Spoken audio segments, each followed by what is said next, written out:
Bom dia, galerinha. Vamos começar mais uma semana de nossas aulas e essa semana nós vamos estudar a carta argumentativa. O que é a carta argumentativa, então?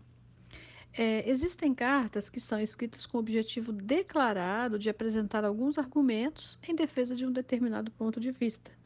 Elas são as chamadas cartas argumentativas. Esse tipo de carta, essas cartas, elas se definem pela apresentação articulada de informações, fatos e argumentos que caracterizam claramente a posição do autor diante de determinado tema. Qual a estrutura das cartas argumentativas? Elas possuem local e data, que é onde deve aparecer o nome da cidade por extenso, vocativo, que é o pronome pessoal de tratamento de acordo com a função social do destinatário. No primeiro parágrafo, é preciso deixar clara a intenção para o destinatário, quer dizer, o destinatário é quem vai receber a carta. No segundo, no terceiro e no quarto parágrafos, que é o corpo da carta, corresponde à argumentação sobre o assunto em questão. No quinto parágrafo, é necessário reafirmar a intenção e as propostas.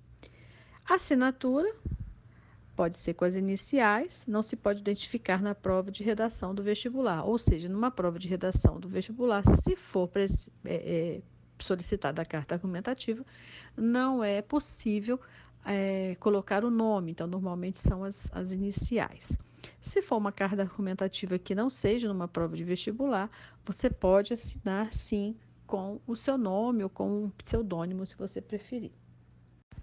O parágrafo padrão é a unidade constituída por um ou mais de um período, em que se desenvolve a ideia central, ou a ideia nuclear, onde se agregam, na qual se agregam as outras secundárias, intimamente relacionadas pelo sentido e, logicamente, decorrentes dela. O parágrafo é indicado por um afastamento da margem esquerda da folha, isso nós já sabemos, né? Ele facilita ao escritor a tarefa de isolar e depois ajustar convenientemente as ideias principais de sua composição. Isto permite ao leitor acompanhar o desenvolvimento dos argumentos nos seus diferentes estágios. Na carta argumentativa, você deve procurar evitar a repetição desnecessária de palavras, não começar os períodos ou os parágrafos com a mesma palavra, evitar gírias ou termos rebuscados, ou seja, aqueles termos muito difíceis, excesso de advérbios terminados em mente, por exemplo, claramente, possivelmente, repetidamente, clichês, que são as fórmulas e expressões generalizadas. Exemplo, nos dias de hoje, atualmente, hoje em dia, diante dos fatos mencionados, são palavras muito comuns que se usam comumente em todos os textos, então é preciso evitar. Excesso ou emprego errado da palavra que. O cabeçalho da carta argumentativa, na primeira linha, na margem do parágrafo, deve aparecer o nome da cidade e a data na qual se escreve, né? Então, ó, a cidade de onde você está escrevendo e a data, né, do dia relativo ao que você está escrevendo. O vocativo inicial. Na linha de baixo, também na margem do parágrafo, há o termo por meio do qual você se dirige ao leitor, geralmente marcado por vírgula.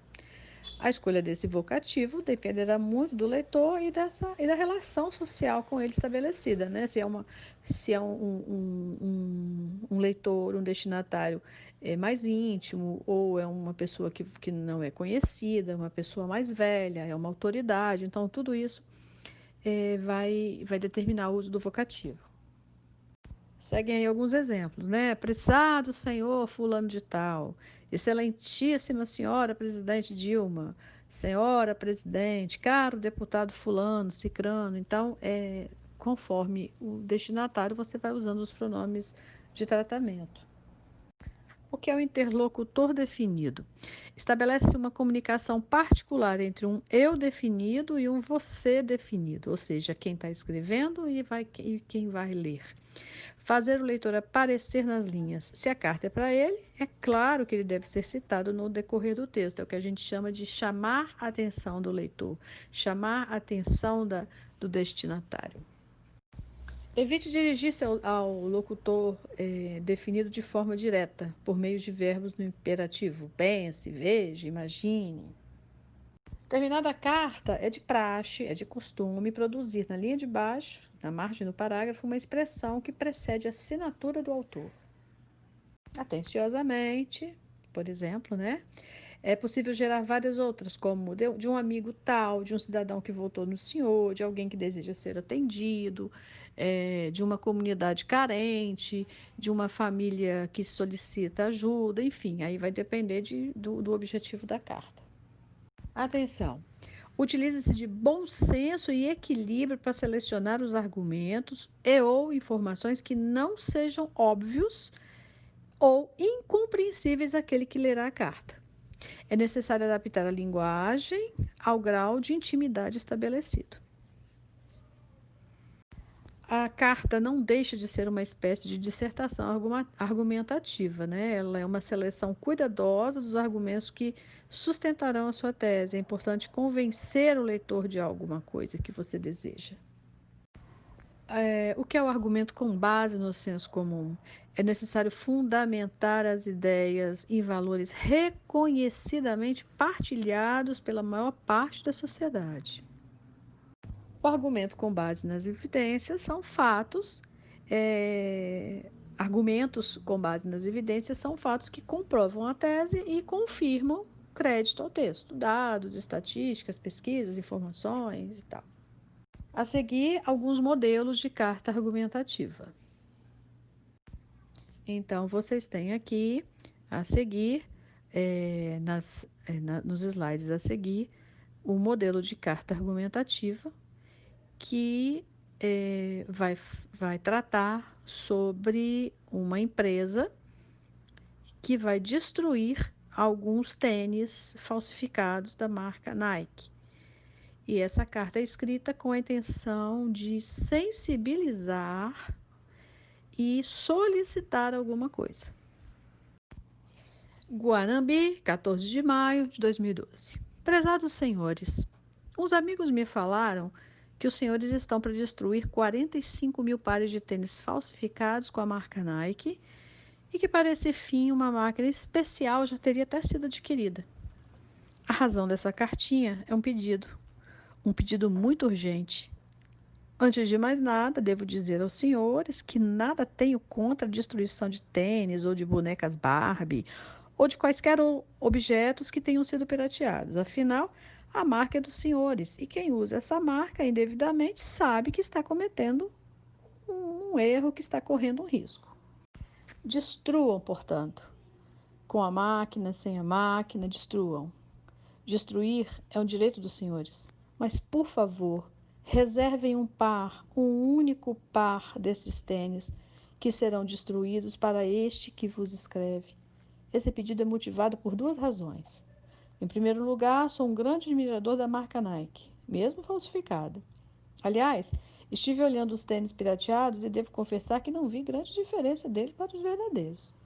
Em segundo lugar, e isto é o mais importante, sou pobre e ignorante.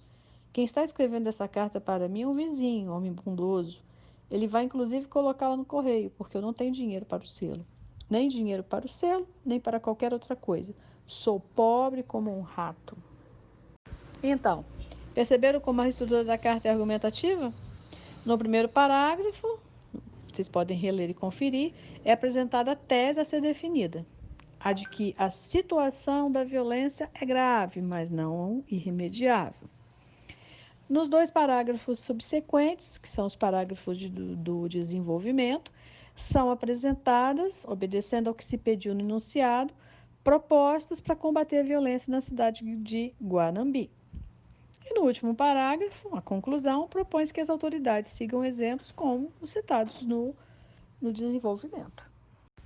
Então, vamos lá. É hora de estudar. Agora que você já sabe o que é a carta argumentativa, a sua estrutura, as suas características e os seus exemplos, assista a aula novamente, faça um resumo do seu caderno. Qualquer dúvida, entre em contato comigo pela plataforma. Prepare-se, pois na próxima aula teremos atividades na plataforma. Estudem bastante.